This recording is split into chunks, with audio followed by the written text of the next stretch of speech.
Estamos aqui nesta noite com o Rodrigo Pedra, e não é apelido, tá bom? É o sobrenome dele mesmo, que é Pedra. Então, queria que o Rodrigo se apresentasse, eu creio que a maioria aqui não o conhece, dizendo o seu nome e a cidade de onde está falando, da igreja que você veio, como foi seu processo de conversão, como foi o processo do seu chamado. O Rodrigo é seminarista, foi meu aluno ali no CETEBS, na matéria de Antigo Testamento 1, 2 e 3, não é isso? Caminhamos ali por 3 semestres juntos, e ele teve essa experiência e por isso está aqui para nos contar um pouco mais. Mas primeiro ele vai se apresentar e falar um pouco do início da sua vida cristã, como que aconteceu. Masar Ehel, salam aleikum. Pode falar um amém aí pela fé? Amém, né? Amém. Falei nada demais, só falei a paz seja com você, amém? Irmãos, muito bom poder estar aqui. Eu sou o Rodrigo Pedra, sou membro da Primeira Igreja Batista em 23 de maio, aqui mesmo em Vila Velha, seminarista do CETEBS, e para nós é um grande prazer poder voltar aqui, né? Estar junto com vocês e cultuar o nosso Senhor. Estou acompanhado da minha mãe, essa jovem senhora bonita, que está ali com a Fica de pé para a gente conhecer. Mãe. Fica em pé aí, mãe. Fica de pé. Aí, ó. Aê! Tem gente que não gosta de falar a idade não, né? Ela tem 67 com carinha de 29, né, mãe? Tá com moral, hein, dona Pedra? Irmãos, eu nasci no interior, lá em Montanha, na cidade de Montanha, a cidade mais bonita do Brasil. Fica a 400 quilômetros daqui. E ali eu conheci o Evangelho na Igreja Batista Monte Moriá. Minha mãe se converteu primeiro, me levou para a igreja. Ali a palavra de Deus ela foi entrando e se enraizando no meu coração, né? Eu sempre digo que a minha conversão ela se deu a partir de tudo que eu ouvi acerca da palavra de Deus, até que um dia o Espírito Santo de Deus juntou tudo isso e isso fez sentido para mim.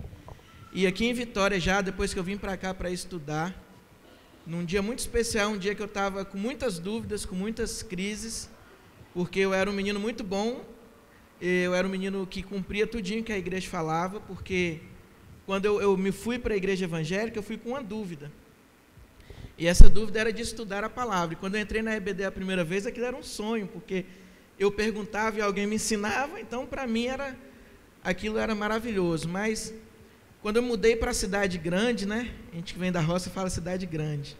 Quando eu mudei para a cidade grande, eu tive muitas dúvidas, muitas crises. E num dia, nessas crises, o Espírito Santo de Deus, Jesus Cristo, ele fez tudo aquilo que eu tinha ouvido fazer sentido.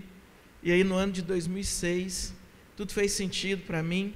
E eu percebi que nada daquilo que eu fazia ia ser suficiente para a minha salvação, a não ser a obra redentora do Senhor Jesus Cristo, só que eu já tinha ouvido falar muitas vezes, em muitos cultos, mas naquele dia então fez sentido, e a partir daí a gente... Você lembra o dia que foi? A data? Foi no dia 16 de janeiro de 2006, na praia de Camburi. Não escandaliza não, mas era o pastor Alejandro Bulhon que estava pregando na praia. Alejandro Bulhon, para quem não sabe, é um pastor muito famoso da igreja adventista. Ele é do Paraguai? Paraguai. É de um país da América Latina. E aí ele estava pregando naquele portunhol dele lá bonito, né? E aí eu sentadinho ali na areia da praia, foi um dia muito especial para mim. E aí a gente vai, né, na nossa caminhada cristã e aprendendo, crescendo, até que em 2012, num projeto da Jubac, Rally Missionário, a gente estava no culto de comissionamento, porque no outro dia a gente ia fazer evangelismo. Aí a Gessiane pregou o chamado de Levi. Aí ela falou, Jesus passou, e aquele rapaz estava sentado na coletoria, e Jesus falou assim, siga-me. Ele levantou e foi atrás de Jesus, e aquilo começou a martelar na minha cabeça. Vai atrás, levanta e vai atrás, levanta e vai atrás, e aquilo foi... Eu falei, cara, o que é isso que está acontecendo? E aí eu entendi de Deus que Ele queria um negócio comigo diferente. E eu tinha muitos sonhos, né? O meu sonho era ser CSI. Eu sou apaixonado por ciências forenses, aí eu fiz farmácia. Descobri que para ser perito, né, investigador, podia ser farmacêutico. Então eu falei, é isso mesmo. Fui para São Paulo, estudei, me especializei em ciências toxicológicas. E aí Deus fala assim, quero você em outra coisa. Aí eu corri, mano. Aí eu corri uns 2 anos e fugi mesmo, mas fugi de congressos vocacionados, eu não ia não. Eu sabia que ali Deus ia falar de novo. Aí eu falei, não, arrumava um monte de desculpa. Mas aí em 2014, eu entendi que não ia fazer sentido se eu não tivesse sonhando os sonhos de Deus e fazendo a sua vontade. E aí eu falei, Senhor, então o Senhor sustenta a gente aí nessa caminhada que eu vou encarar esse negócio. E aí me preparei, e aí em 2016 a gente começa a nossa caminhada ali no CETEBS. O Igor está lá com a gente também. E aí nós estamos aí. Aí vai para o CETEBS e viagem missionária. E aí a junta de missões chama a gente para ser missionário voluntário. E aí agora nós estamos aí nessa caminhada. Mais ou menos isso. Isso aí, muito bom. Quero, já que você tocou no nome dela, certamente ela vai assistir, se é que não está assistindo. Então, quero mandar um abraço para Gessiane. A G, que o Pedro citou aqui, na ocasião era executiva da Juventude Batista Capixaba, uma menina muito ousada, eu diria, no espírito, e Deus a usou tremendamente naquele período para a Juventude Batista do Estado do Espírito Santo. Então ela está lá nos Estados Unidos, ela está lá em Boston, né? Ela congrega lá na igreja do pastor Antônio? É brasileira. Provavelmente lá na PIB, Primeira Igreja Batista da Grande Boston, pastor Antônio, que foi daqui de Itapuã. Então, G, um abraço para você, Deus abençoe, God bless you. E o contexto geopolítico lá, você tem acompanhado aí algumas coisas, na maioria dos países do Oriente Médio, né, o islamismo, né, não o Estado Islâmico, o islamismo, ele é a religião oficial da maioria desses países aí, com exceção de Israel. Então, chega daí 97%, 96% da população muçulmana, na maioria desses países. Alguns em guerra, Síria principalmente, você tem acompanhado aí na televisão, Iraque principalmente, o Estado Islâmico atua ali, o Hezbollah. Explica para a gente o que é Hezbollah. São grupos extremistas, né? E aí vem de cunho religioso, cunho político, cunho econômico, mas principalmente de cunho religioso. Nós chamamos aqui de radicais, né? Lá radical é o ortodoxo ao extremo. A religião, o cara é muito ortodoxo, então ele é o radical. Esses grupos que são mais violentos, eles são chamados por esse nome mesmo, são muçulmanos violentos, extremistas, né? Então o Estado Islâmico é um desses grupos, o principal desses. O Hezbollah perdeu força, a Al-Qaeda também perdeu força depois do Bin Laden, mas o Estado Islâmico hoje é o grupo mais proeminente desses extremistas, né? Então eles, assim, de forma bem geral, bem resumida, o Estado Islâmico ele chega na casa da pessoa e a pessoa precisa se converter ao islamismo. Ou ela se converte, ou ela morre, ou ela foge. Passa um slide aí para mim que tem mais um. Isso aí, ó. Já ouviram essa letra aí em algum lugar? Essa é a letra N, a letra Nun. O nome da letra é Nun, né? Pode passar mais um aí. Esse símbolo, ele começa exatamente com o Estado Islâmico, com esse grupo perseguindo os cristãos. Então, eles marcam as casas de quem é cristão. Pode passar lá que tem a foto da casa. Aí eles marcam a casa da pessoa. E aí, quem tem essa casa marcada, o Estado Islâmico vai lá, nessa casa, e aí ele violenta as mulheres na frente dos maridos, as crianças, matam as pessoas porque são cristãos. Esse N aí é de Nazareno, porque são cristãos, eles marcam, olha, aquele ali é um Nazareno, que é de Jesus de Nazaré. E aí eles vão ali e violentam as pessoas. E aí o que acontece? Acontece um movimento que a junta cria, mas o legal é que não surgiu uma ideia da junta de fazer o movimento. Isso foram os próprios cristãos que começaram a pintar as próprias casas. dizendo assim, vocês vão matar um, vocês vão matar todos os cristãos, porque somos todos nazarenos. E eles começaram a cristãos. dizer, eu sou crente, estou aqui mesmo e vou ajudar a me descobrir, tipo, não tenho medo, pode vir que já é. E é exatamente dessa maneira que acontece, e aí, ou você só tem essas três opções, ou você nega Jesus e se converte ao islamismo, ou você morre ali sem negar Jesus, ou você consegue fugir deles, e aí você vira um refugiado, que é uma igreja, né? A gente já pode se dizer assim, uma igreja refugiada que existe hoje no Oriente Médio. Cara, o dono da casa, o cara que é crente, ele se denuncia, ele pinta a própria casa sabendo que vai morrer por isso. E a gente aqui brigando porque... Isso aí.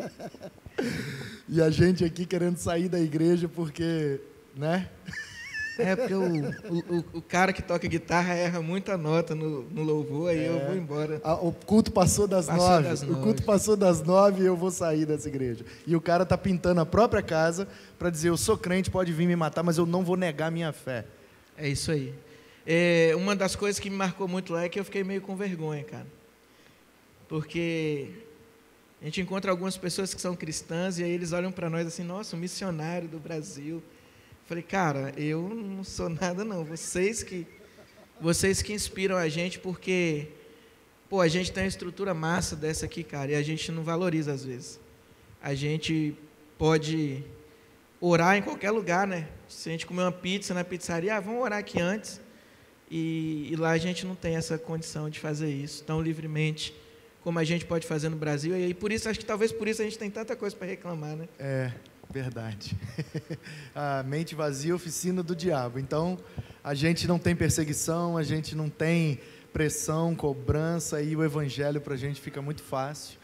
E aí a gente fica desse jeito. Que Deus tenha misericórdia de nós. Mas, Pedro, eu quero perguntar sobre o relacionamento desse povo, porque me chama muita atenção um povo que tem disposição de morrer por Jesus.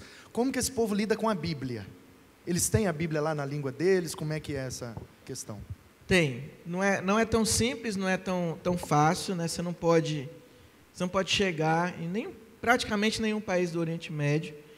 Elas entram de diversas formas. Clandestinamente. Escondido. Você não pode levar uma Bíblia, mas tem uma estratégia muito interessante. E tem um videozinho aí chamado Gravador, 30 segundos. Qual a língua que eles falam lá, Pedro? Árabe. Então, a Bíblia em árabe tem, a Bíblia em árabe tem, né? Tem, só que assim, em alguns países ela é proibida. Antes de passar o vídeo, tem aconteceu uma coisa muito interessante no Irã. Aí eu não sei se é a primeira... segura aí só um pouquinho. Eu não sei se é primeiro-ministro, porque eu não me recordo no Irã como que é o sistema de governo. Mas um líder... Ele pegou a Bíblia, foi na TV estatal, e ele levantou essa Bíblia e falou assim, não leiam esse livro, porque esse livro está acabando com o islamismo, esse livro está destruindo as nossas famílias, esse livro está acabando com tudo que a gente acredita, então não é para ninguém ler esse livro. Aí você imagina o que aconteceu. Aí todo mundo quis ler, cara. Quando a gente fala que não pode fazer, e o Irã hoje é um dos países que mais há conversões. Que legal, por causa da leitura da Bíblia. O cara achou que estava atrapalhando e estava ajudando. Vai para você ver, o diabo é muito burro, né, velho? Ele é tão egoísta. Não, é sério. É igual, já leu o livro de Jó? Eu fiz ontem um curso, eu passei ontem o dia inteiro estudando Jó, no original, verso por verso, e eu cheguei a uma conclusão. O diabo é muito burro, cara, porque o egoísmo, a pessoa egoísta demais, ela se torna burra, cega, porque ela pensa tanto em si mesma e ela esquece de olhar ao redor. Só tem o olho para si e aí não vê, fica cego, né? O diabo fez o que fez com Jó, achando que estava prejudicando Jó. E aí no final do livro você vê Jó dizendo, Senhor, eu te conhecia só de ouvir falar, agora os meus olhos te veem. Então assim, o Jó do início do livro era um Jó religioso que cumpria as obrigações, um cara íntegro, um cara reto, um cara bom, mas nunca tinha tido uma experiência real com Deus. E aí ele passa por tudo aquilo, e o diabo achando que estava prejudicando a vida dele, e no final das contas ele sai íntimo de Deus, e recebe de volta os filhos, os bens e tudo.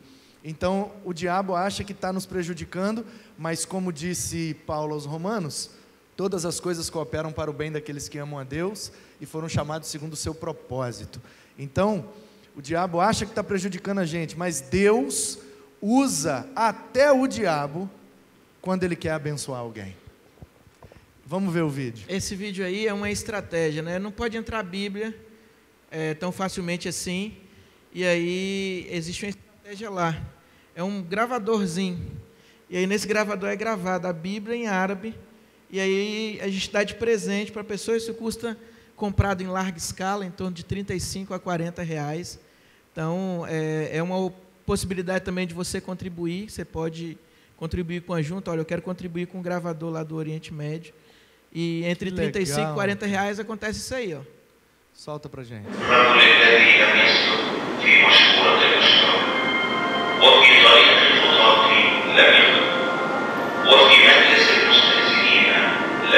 Você sabe que parte da Bíblia é essa? Tem a mínima ideia. Deve ser evangelho, né? Eu acho que eu estou entendendo. Porque Deus amou o mundo de tal maneira que deu o seu Filho unigênito. Que legal, cara. Que estratégia. E aí, isso aí, o cara põe o fonezinho e vai ouvindo isso numa mesa, assim, 8, 10 pessoas podem ouvir tranquilamente. E é uma das formas que isso chega lá. Legal. Pedra, como que foi o processo? Você teve treinamento para ir? Onde você treinou? Com quem você treinou? Como que foi o procedimento? Porque eu creio que eles não te jogaram no avião e te mandaram para lá sem saber de nada, sem, né, ter alguma... Então fala para a gente como é que funcionou isso. Eu vou puxar um pouquinho só antes, que eu acho interessante. Como eu falei no começo, eu sempre sonhei em ser CSI, porque eu queria viver isso. E quando eu entrei no CETEPS, parado no carro, na porta do CETEPS, primeiro dia de aula, eu fiz uma oração. Nessa oração eu falei assim com o Senhor: Senhor, eu estou aqui por obediência, porque eu amo isso, mais do que o meu sonho. Mas por que, se o Senhor me queria aqui, por que o Senhor me permitiu ser farmacêutico e estudar o que eu estudei, e gastar aí 8 anos quase da vida estudando, se o Senhor me queria aqui? Eu não precisava. Essa foi a minha oração. E eu nunca tive a resposta desse porquê. 2017, mês de julho, eu estava, igual você, sentado na primeira igreja batista de Natal, no congresso.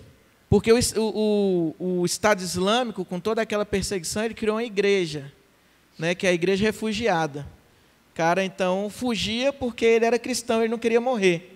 Então, ele começa a fugir. Então, isso aí que você vê, ó, parece uma cidade, né? Deus. Isso aí é um campo de refugiados. No meio do deserto? No meio do nada? Estima-se que neste campo aí exista 1,5 milhão de pessoas. Que isso? 1,5 milhão de pessoas. Tudo crente? Não.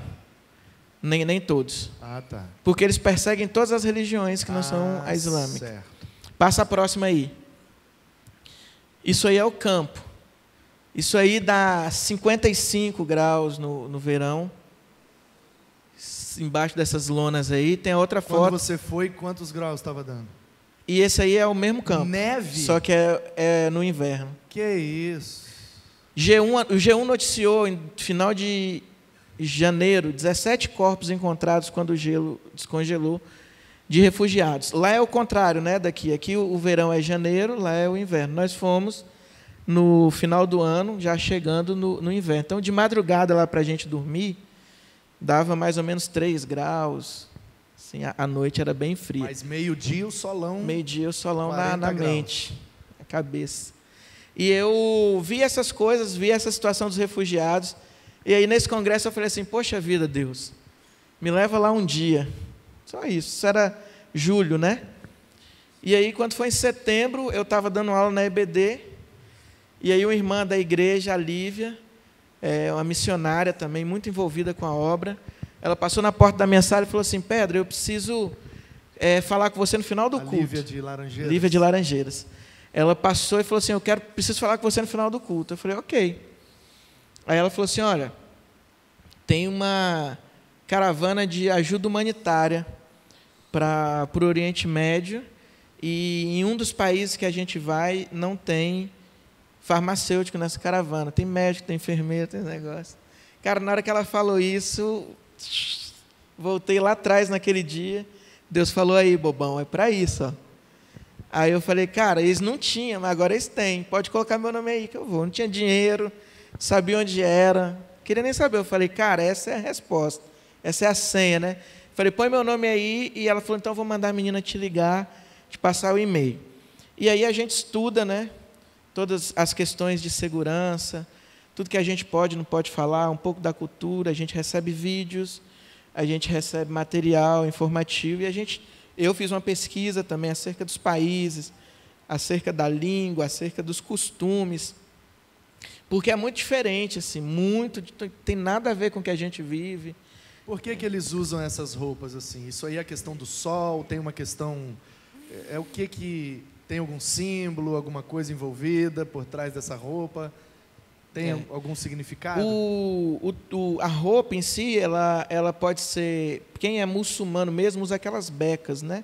Que a gente tem. E aí é comum, muito comum. Mas é muito comum também calça jeans e camisa de botão.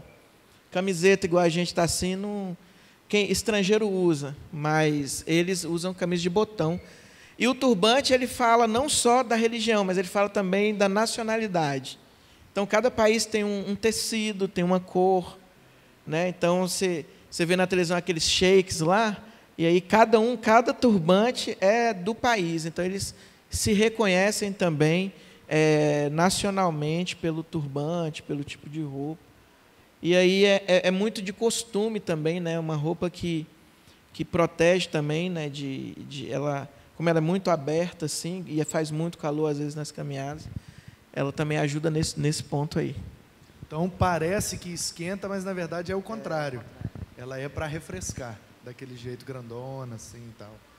E o turbante, toda essa questão. Tem a questão religiosa, mas tem também a questão da nacionalidade, né? E aí você pode usar assim, aí você pode ajeitar, pode fazer uns negócios aí, rolar na cabeça. Certo. E fala pra gente, Pedra, alguma situação que você viveu lá, assim, de perigo, se houve alguma, né, por causa dos muçulmanos, como que foi, teve alguma coisa assim, alguma situação que você ficou com medo, que você achou que pudesse estar correndo risco de vida, aconteceu alguma coisa assim, ou foi tudo tranquilo? Olha, não vou citar o nome do país, né, mas numa das conexões que a gente fez, nós ficamos algumas horas sem o nosso passaporte. Isso foi bem tenso. Eu tive que desbloquear, eu desbloqueei a internet do meu celular para fora do país, ficou um pouco cara a conta depois, mas... E aí eu mandava no grupo da família, meio que brincando assim para não assustar ninguém, onde eu estava, mais ou menos. Mas é muito tenso, assim, foi muito tenso a chegada lá, porque o primeiro impacto, né? Então, quando a gente chegou nesse país, logo que a gente entrou no aeroporto, assim, o exército recebeu a gente e pegou os nossos passaportes e sumiram com eles para lá. E aí a gente ficou sem entender muita coisa.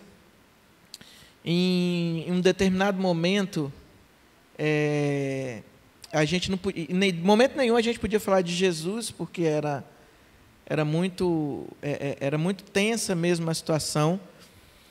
Mas teve duas situações especiais, assim, com crianças, né? Não foi de medo físico, mas foi de medo psicológico. Porque o medo físico, assim,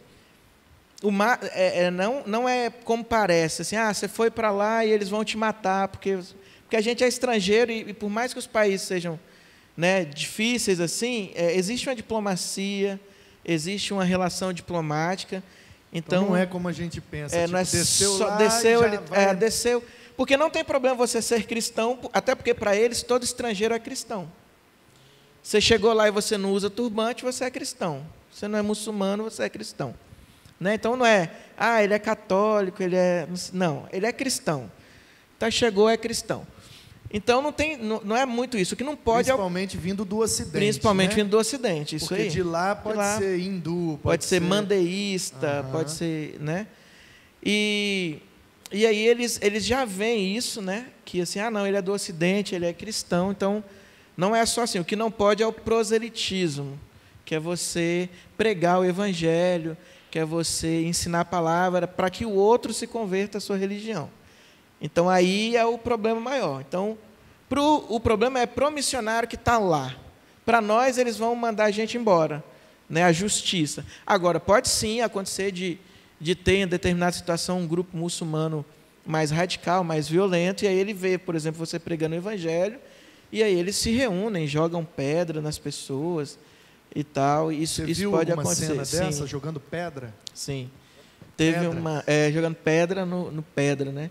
Teve uma situação, a gente foi em uma escola, e nessa escola a gente teve a autorização de falar de Jesus. Aí, cara, missionário, você dá uma autorização para ele falar de Jesus, aí a gente traduziu as musiquinhas lá para o inglês, porque eles falam muito inglês lá, tem muita facilidade com língua. E aí aconteceu isso. Só que aí um grupo até se juntou, uma menina que estava com a gente passou por mim e falou, olha, intercede aí que está acontecendo um problema ali fora. Mas graças a Deus não teve nada fisicamente, nem com a gente. E uma outra situação psicológica que aconteceu é que a gente fazia atendimentos médicos, né, com as pessoas. E eu me lembro que em um dia a gente estava até tarde, porque eu estava na farmácia, né, que a gente monta a farmácia lá com os medicamentos. E eu estava... Então, só para eu entender, vocês ficaram lá no acampamento dos refugiados? Pior um pouco. Pior? Mas trabalhavam lá. Porque é o seguinte... Explica aí. O refugiado, existe aquele refugiado ali que você viu, mas existe um refugiado também dentro do país, porque a gente está vendo refugiados agora com toda essa crise, principalmente da Síria, mas isso acontece desde 48, porque quando a ONU institui o Estado de Israel, quem é palestino não tem mais terra, então ele é refugiado. Alguns países do Oriente Médio abrem as suas fronteiras para os refugiados entrarem, mas o refugiado ele não pode. Ele entra, mas e aí ele não vai ser morto ali pelo Estado Islâmico. Mas ele não pode, por exemplo, trabalhar porque ele é refugiado. As crianças dele só estudam porque a igreja monta aluga uma casa e faz de escola para ensinar as crianças, porque ele não pode. Por quê? Porque na cabeça dele, se uma pessoa de outra nacionalidade ela vem, ela utiliza... e ela trabalha, por exemplo, ela está tomando o emprego de quem é da nação. E isso da nação, para eles, é muito forte, né? Isso, a terra, o país, assim, é muito forte. E aí tem todo esse problema. A gente não conseguiu entrar naqueles campos, porque estava uma instabilidade por conta de saída da ONU, entrada da ONU. E aí a gente montou todo o nosso local de trabalho dentro de uma igreja. Igreja cristã? E aí você imagina... eu não vou poder falar, tá gravando, beleza. Né? Mas é uma igreja cristã, mas existe lá também existe uma igreja lá, e como que essa igreja cresce? Cresce com os cristãos tendo filho, né?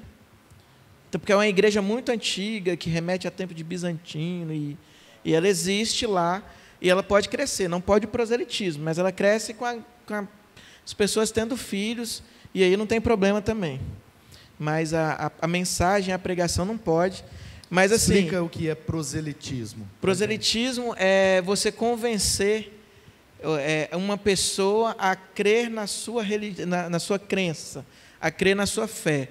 É o que a gente chama de evangelismo, né? Vamos ali evangelizar, vamos ali falar de Deus na intenção de que a pessoa creia naquilo que nós cremos. E aí pode ser também um proselitismo político, mas no nosso contexto aqui, nós estamos falando de um proselitismo religioso. E é exatamente a pregação do Evangelho, é você falar e convencer uma pessoa a crer naquilo que você crê. Isso que não pode acontecer lá. Então, a gente acabou que montou tudo isso dentro da igreja. A igreja tem uma cruz assim, cara. Tem umas fotinhas aí, passa aí para a gente ver. Acho que eu vou poder... No slide lá. Então, Pedra, a pessoa ser cristão, frequentar essa igreja lá, se ela não evangelizar ninguém, não quiser converter ninguém, ela vive de boa, tranquilo. Então, na verdade, a perseguição não é por ser cristão, é por ser um evangelista. Se você pregar para alguém, você sofre perseguição. Você sofre perseguição. Entendi. Pode passando aí. Pode passar mais. Qualquer semelhança é mera coincidência, né? Vai passando aí mais. A vida complica quando começa o evangelismo. Talvez por isso muitos fogem do evangelismo, né? Porque é mais fácil. Volta aí, volta aí. Volta na primeira lá. Só contar da chegada. Viagem missionária tem coisa boa, cara. Sabia? Não tem só perseguição, não tem só dificuldade. Passa aí uma foto. E mais uma. Aí é o nosso café da manhã, ó, que coisa bonita. E a comida árabe é uma comida deliciosa, cara. Deliciosa mesmo. Muito boa, muito gostosa. O que é aquilo ali? Aqueles pães? Tem ovo cozido, tem pão árabe, que é uma delícia, delícia mesmo. Tem quibe, né? Não pode faltar quibe, azeitona, não falta. Tem um molhinho chamado hummus. Esse é o nosso almoço. Ó. Nesse prato aí tem frango, cordeiro e carne. É coisa maravilhosa. Cordeiro. Gostoso mesmo. Passa mais uma. Aí tem um banheiro, cara. Aí é questão cultural. Se liga aí, né? Tá faltando um negócio ali nesse banheiro. Tá. O que tá faltando, gente, nesse banheiro aí? Faltando descarga, né? Mas tem um negócio importantíssimo que tá faltando aí. Papel, cara. Mas tem uma botijinha amarela ali e uma torneirinha no canto, não tem? Sério? Aí eu vou deixar na criatividade de vocês aí, pra você imaginar como é que faz depois daquele almoço. É desse jeito aí mesmo. Mas é cultural, né? É cultural. É bem interessante isso lá. Eles não usam papel higiênico? Não, eles lavam, né? Se limpam ali daquele modelo ali. Certo. Bem legal, né? E aí, pode passar outra aí. Esse aí é a igreja? Esse aí é a igreja. Ah, legal. Tá vendo aquela parte amarela lá? Não pode falar onde é também, né? Tá vendo aquela parte amarela lá? É tudo revestimento acústico. Ah, que não pode sair o som. Porque você tem dois problemas. Você tem um problema da justiça e você tem um problema dos religiosos, dos muçulmanos em volta da igreja. Né? São dois problemas.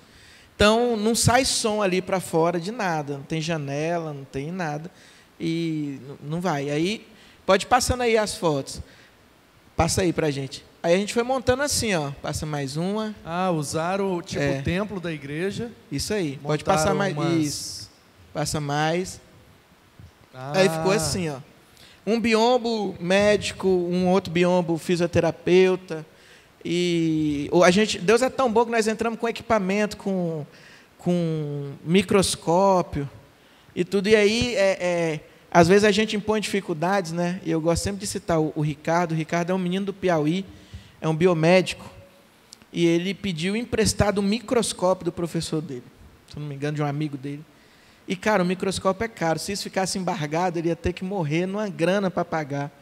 Mas, pela fé, ele levou, cara. E, pela primeira vez, a gente conseguiu, no campo missionário, fazer exames, cara, laboratoriais, porque... Então, vocês atendiam aos refugiados. Pessoal que não trabalha, então não tem grana, não tem condição e fica doente e não tem atendimento médico. Essa era a ideia, então. Exatamente. E aí, nesse momento que vocês já estavam ali na igreja, atendendo a galera, aí como é que foi, assim? Aí você atendeu cristão, atendeu muçulmano, atendeu... E como é que foi esse momento ali? Um momento, assim, muito tenso. Primeiro, por causa da língua, né? Então, eu tinha um tradutor. Cada um de nós tinha um tradutor que era um refugiado também, mas cristão, e estava com a gente. Então, traduzindo para o árabe? A gente falava inglês e traduzia para o árabe. Ok. Né? E aí, essa foi a nossa primeira dificuldade. A segunda dificuldade é que eu não posso falar com mulher lá. Né? Então, chegava um casal na minha frente, aí o médico foi lá, identificou, prescreveu. Né? Aí, o cara chegava com a prescrição, eu pegava o medicamento, agora eu vou explicar como é que usa. Aí eu tinha que falar para o marido dela, falava, precisa tomar de 8 em 8 horas. Aí o marido virava para a mulher... Ele falava, olha, em árabe, não né? pode se dirigir à mulher. Aí ela assim, é antes ou depois da refeição? Aí ela falava para ele falava para mim, eu falava para ele falava para ela. Assim, a gente, caramba, um na frente do outro, porque eu não podia me dirigir. Aí quando era cristão, não. Quando era cristão, a gente podia conversar com a mulher tranquilamente. E aí elas com aquelas burcas, e aí é muito fácil de você identificar, porque as roupas, né? Aí se converte, não usa mais a burca, usa calça jeans e tal, aí a gente sabe quem é. Então, basicamente, a identificação é pela roupa. É visual. E os cristãos lá não se camuflam. Se é Não. cristão, ele não vai usar Não, a burca não vai usar. para mostrar, eu sou crente mesmo, É. se quiser matar, mata, mas eu não vou usar roupa É isso falsa. aí. Exatamente. Então, não, lá não o tem crente isso, é não. É crente crente mesmo. mesmo. É crente mesmo. Tem E- como ser falsificado. E o engraçado, assim, que lá não dá para você ser mais ou menos igual aqui, né? Eu tenho uma crise aqui, porque às vezes eu falo com alguns amigos. E aí, cara, como é que tá a vida? Como é que tá na igreja? Ah, tô mais ou menos. Eu não sei o que é mais ou menos. Como assim, mais ou menos? Né? Você vai até a metade do caminho e volta? Não sei. Lá não tem como você ser mais ou menos. Você é ou você não é. Ou é frio ou é Ou quente. você é frio né? ou você é quente. E aí, Vamos cara. orar por uma perseguição no Brasil, Em então, nome Pedro? de Jesus. Em nome Porque de aí Jesus. o negócio dá uma peneirada, né? E não fica muita quantidade igual lá, mas fica a qualidade, Eu né? tenho uma oração meio esquisita, cara. É assim, se Deus tirasse de nós o templo e o domingo, né? Eu fico pensando que seria assim de nós. Mas aí é uma reflexão que fica aí para outra hora, Então né? vamos tirar o templo, o domingo, o culto e o clero. E aí eu quero ver o que sobra, né? Mas lá Aí tem que ser ser, crente né? na essência, aí quero ver. Lá tem que ser na aí essência. Vai desmoronar tudo. E aí a gente atendia essas pessoas, e aí por causa disso, e através disso, a gente falava do amor de Deus. Então, uma pergunta que a gente sempre respondia, porque como missionário voluntário, a gente arca com todas as despesas, né? Eu arco com todas as despesas da minha viagem, e a junta, ela encaminha a gente em agências e tal, tem tudo. O Conexão Voluntários em Campo, que foi a ramificação que a gente foi, ela deixa tudo direitinho, mas a gente custeia toda a viagem. Uma pergunta que a gente sempre faz: mas por que você vai para tão longe? Você tem tanta coisa para fazer aqui do lado, né? E aí teve uma situação lá que aconteceu de um casal né? A gente, em um dos atendimentos lá, o pessoal contou para a gente lá depois, que um casal, ele chegou e o marido falou assim: olha, você pode encostar na minha mulher aí e examinar ela. Aí o pessoal achou estranho, né? Porque é estranho. Aí ele falou assim: não, pode tirar a burca também. Aí ele falou: não, isso é pegadinha, né?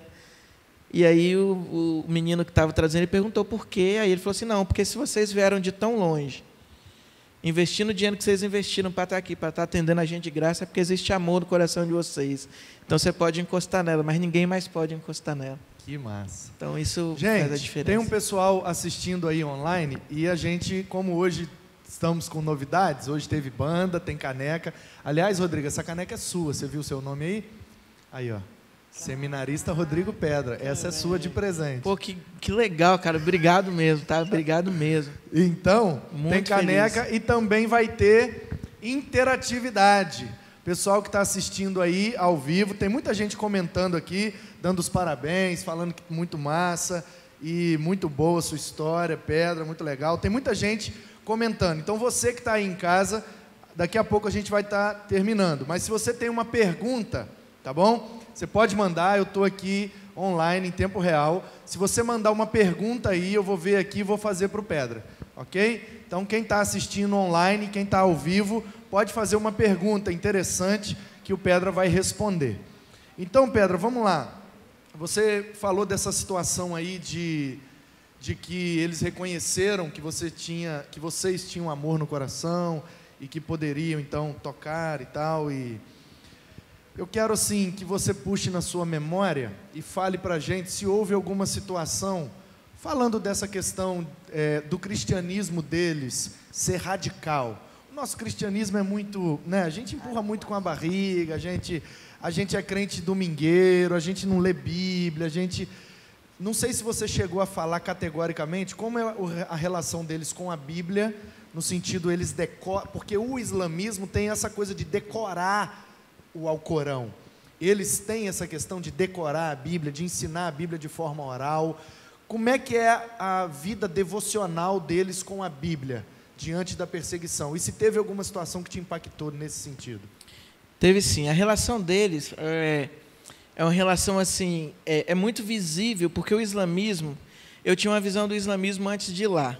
E eu usava até um termo assim: nossa, a gente tinha que ser igual a eles, porque eles, no horário da oração, eles oram mesmo, param tudo que está fazendo. Mas isso não é disciplina, isso é opressão.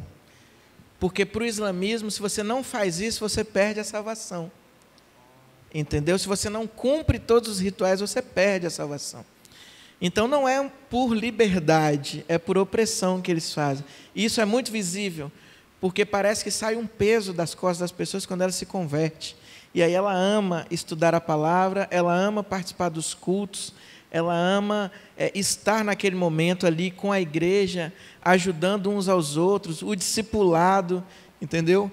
Porque tem que ser com muito cuidado, tem que ser muito de chavadinho, como a gente diz aqui, né? Tem que ser muito de chavadinho, como diz aqui. E a relação com eles é uma relação de liberdade, uma relação de amor com a palavra, com o ensino do pastor, na mensagem, com louvor, com a alegria de louvar. E uma coisa assim que me marcou muito da simplicidade do evangelho deles, do cristianismo deles e da certeza, é que na despedida, eu fiquei muito amigo do menino que estava me traduzindo, e aí a gente compartilhou algumas coisas, eu falei da minha família, ele falou da família dele, um menino que estava ali porque o Estado Islâmico tinha explodido todos os amigos dele. Quantos anos? 22 anos.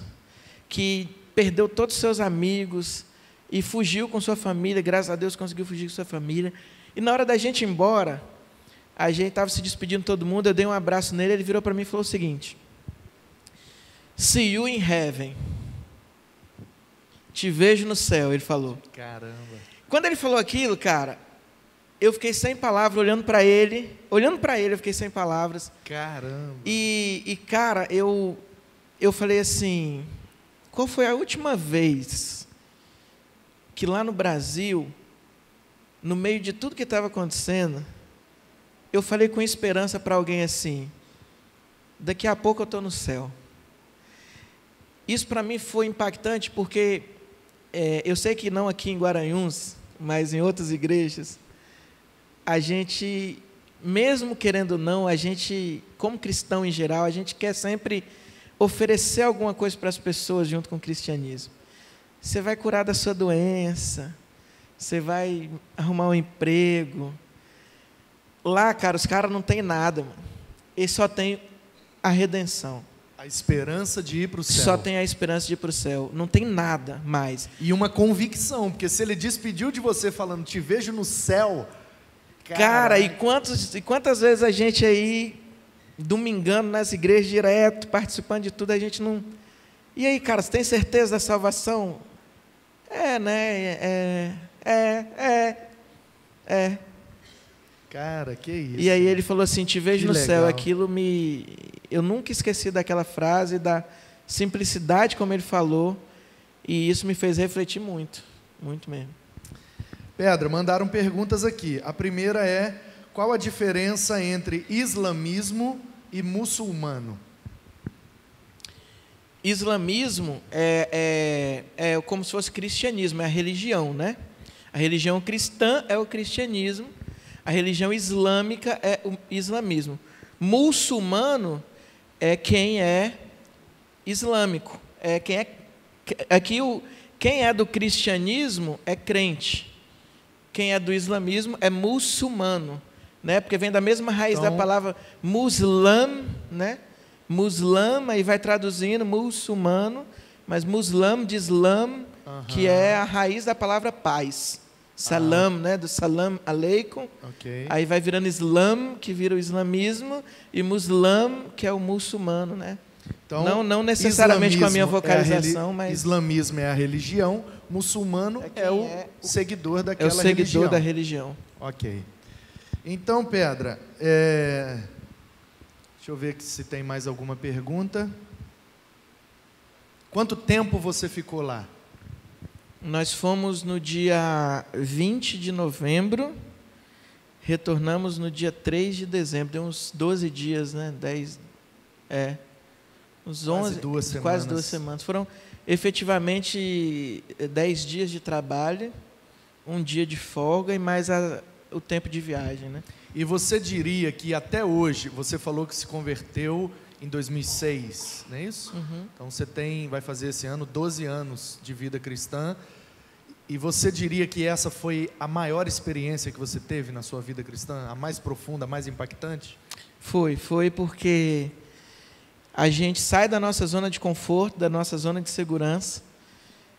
Eu trabalho com evangelismo, com a Jubac já há alguns anos, então eu fico muito seguro em sair para fazer um evangelismo na rua, em gritar no megafone, em falar para as pessoas. Aqui no Brasil. Aqui no Brasil.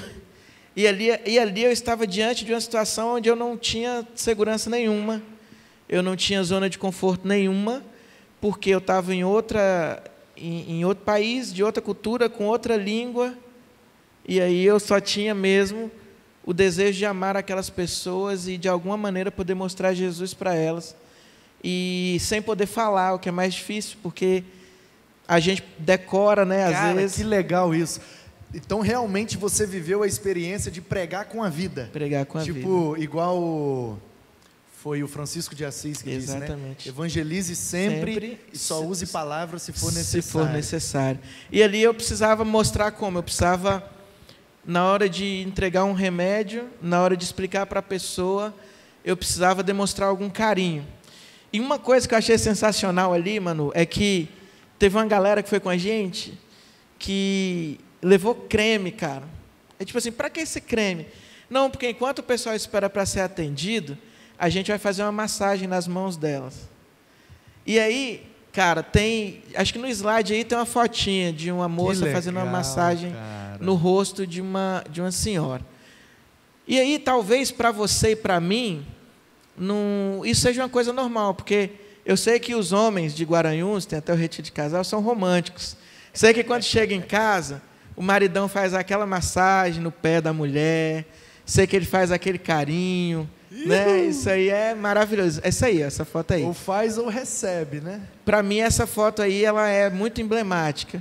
Porque o que está acontecendo ali? Ali é uma massagem no rosto. Uma senhora com um turbante cinza. Essa aí é a menina da Graça. Essa é a Graça.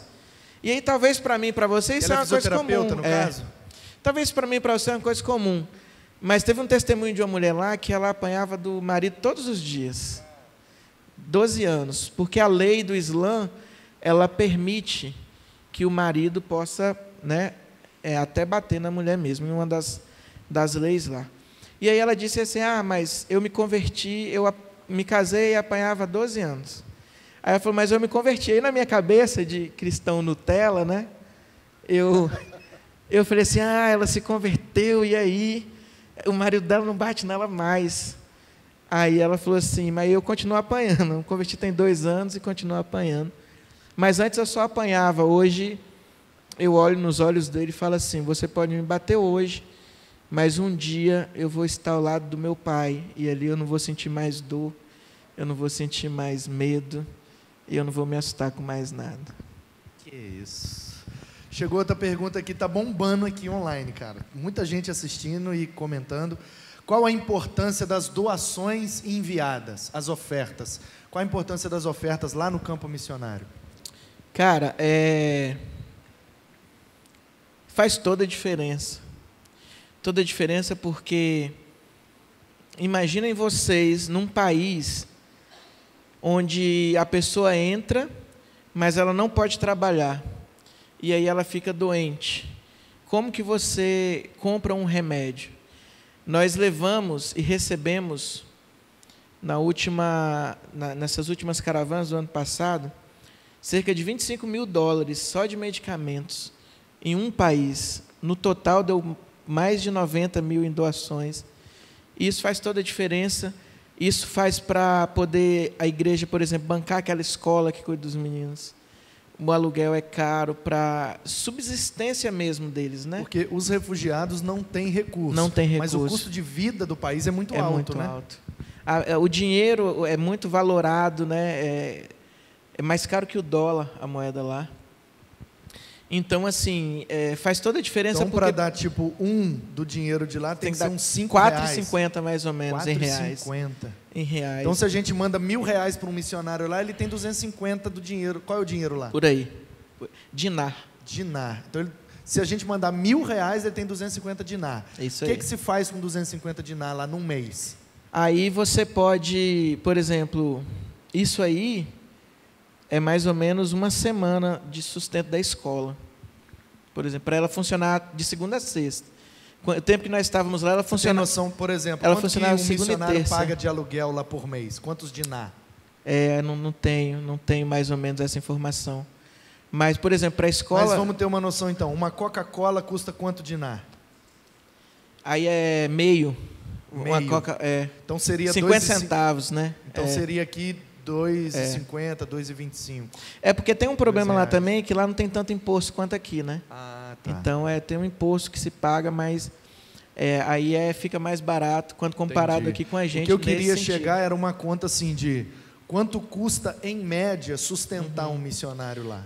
Esse valor, por exemplo, de 250 dinários, aí a gente consegue fazer a escola rodar lá de segunda a sexta. O tempo que a gente estava lá, ela funcionava 3 dias na semana só, porque não tinha o recurso para fazer funcionar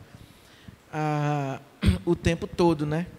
Então, assim, a oferta é importante porque ela sustenta o trabalho, ela ajuda na situação dos refugiados, ela consegue sustentar missionários lá por mais tempo, ela consegue enviar mais grupos, porque os grupos vão, a ONU vai, os Médicos Sem Fronteira vão, a Cruz Vermelha vai, mas eu sempre digo que a gente tem isso e a gente tem a solução real para as coisas, que é a mensagem de Jesus, que esses grupos, apesar do trabalho deles ser fundamental e importantíssimo, eles não têm aquilo que a gente tem. E aí é por isso que a gente precisa enviar pessoas para lá, a gente precisa ir para lá, e a gente precisa contribuir para que o trabalho lá se mantenha e o trabalho lá se sustente também. Você viveu alguma experiência lá de conversão de alguém, Pedra? Alguém que se converteu? No momento que eu estava, não, no local exatamente que eu estava, não, mas 4 mulheres se converteram com o nosso grupo lá. 4 mulheres, porque os ambientes eram separados, em alguns momentos a gente dividiu o grupo, um grupo foi para a escola, outro grupo foi para o futebol, outro grupo ficou na igreja, mas nós tivemos essas experiências lá, efetivamente. Ok, estamos caminhando para o fim. Eu quero saber aqui da igreja, aqui do nosso auditório, se alguém tem uma pergunta, pode ficar de pé e fazê-la, só sinalizar com a mão. Alguma pergunta que não foi feita, alguma questão interessante, alguma curiosidade que ficou, alguma coisa que faltou falar. Alguém? Eide, pode falar bem forte, irmã.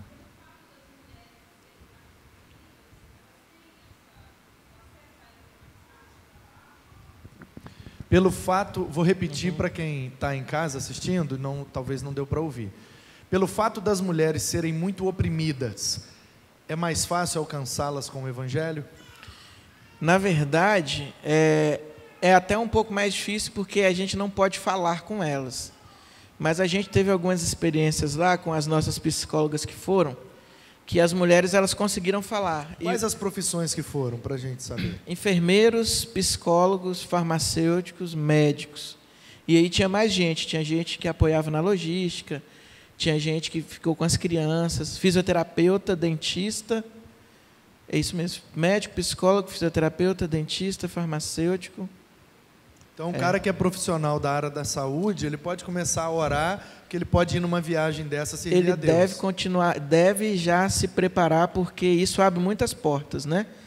Você ser da área da saúde, você tem as portas abertas em qualquer país, ainda que exista dificuldade de visto, todas essas coisas, porque se você vai para a ajuda humanitária, então, a porta está escancarada para a gente poder entrar. Em relação às mulheres, tem essa dificuldade de poder falar com elas. Mas só para vocês entenderem, aquela brincadeirinha que você já ouviu na televisão, de que o cara se explode, aí ele vai ter 70 virgens no céu. Então, para a mulher no islamismo, o céu é isso mesmo. Ela vai para satisfazer os desejos do homem. Então, ela vive em total opressão, e ela tem até uma ideia de céu, mas tem uma ideia de céu de que ali ela vai ser a mesma coisa que ela é na terra, que é só reproduzir e não ter valor nenhum. Realmente é como a gente ouve falar, as mulheres são tratadas como objeto? É pior um pouco. Pior um pouco. Nós atendemos uma moça na casa dela, Eu não entendi o que ela falava, que ela estava falando em árabe, mas eu percebi que ela estava muito desesperada. E aí eu peguei os exames dela para olhar, e eu olhei, ela só tinha um problema de tireoide. Eu falei, gente, mas desespero por causa de tireoide, né? E ela, não, desesperada, o que eu tenho, o que eu tenho? E a menina traduzia para mim, ela quer saber o que ela tem, quer saber o que ela tem. Tratando, o médico tratando com hormônio, e aí ela contou uma coisa, ela teve nos últimos 3 anos, 7 abortos espontâneos, e isso a tireoide faz. Aí você pensa comigo, em 3 anos, 7 gravidez ela teve. Porque a mulher lá, ela só serve para ter filho mesmo, só para isso. E aí, se ela não tem, ela envergonha a família, e você imagina o desespero dessa mulher. Aí eu entendi porque ela queria saber o que ela tinha. Então, mas quando ela se converte, como eu falei, você vê a mudança, porque a esperança, cara, quando entra no coração da pessoa, ela muda, né? A paz chega de fato, e aí ela... Que maneiro. Excelente. Mais alguma pergunta? Se não temos, então nós vamos nos despedir. Quero agradecer muito, Pedra, sua presença, sua vinda. E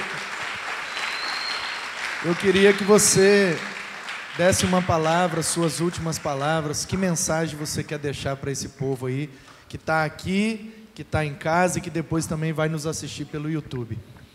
Então, pessoal, tem um texto em Eclesiastes 9:10, que diz assim, aquilo que tiver a sua mão para fazer, faça conforme as suas forças, porque para o lugar para onde você vai, não vai haver mais atividade, não vai haver mais tempo, não vai haver mais nada, que é a sepultura, né? Isso aí é o texto na minha versão mesmo, que eu li. E esse texto, ele me trouxe uma reflexão, porque eu já tinha lido esse texto muitas vezes, mas tem 2 coisas importantes aí. A primeira é que vai chegar uma hora que a gente não vai ter mais tempo. Essa hora vai chegar. E não se assuste se essa hora for logo na sua vida. E aí talvez você olhe para trás e fale, poxa, eu podia ter feito tanta coisa e não fiz nada. E a segunda coisa é que eu não duvido que nós estamos fazendo alguma coisa para o reino. Não duvido, não tenho dúvidas disso. Eu acho que sim, acho que nós como igreja estamos sim fazendo alguma coisa. Mas a minha crise pessoal, quando eu li esse texto, foi, eu estou fazendo com todas as minhas forças, ou eu estou fazendo mais ou menos com as minhas forças? Porque fazer com todas as forças é você deixar tudo ali, até a última gota de força, até o último suor, até a última lágrima, até você conseguir carregar a última caixa, até você conseguir falar a última palavra. É fazer com todas as nossas forças. E essa foi a minha crise, e eu queria colocar essa crise no coração de vocês, também nessa noite, em relação a missões, em relação a essa missão que é de Deus, e que Ele permitiu que a gente participasse dela. Talvez você faz mesmo, eu não duvido que você faça, mas a questão é, você está fazendo conforme todas as suas forças?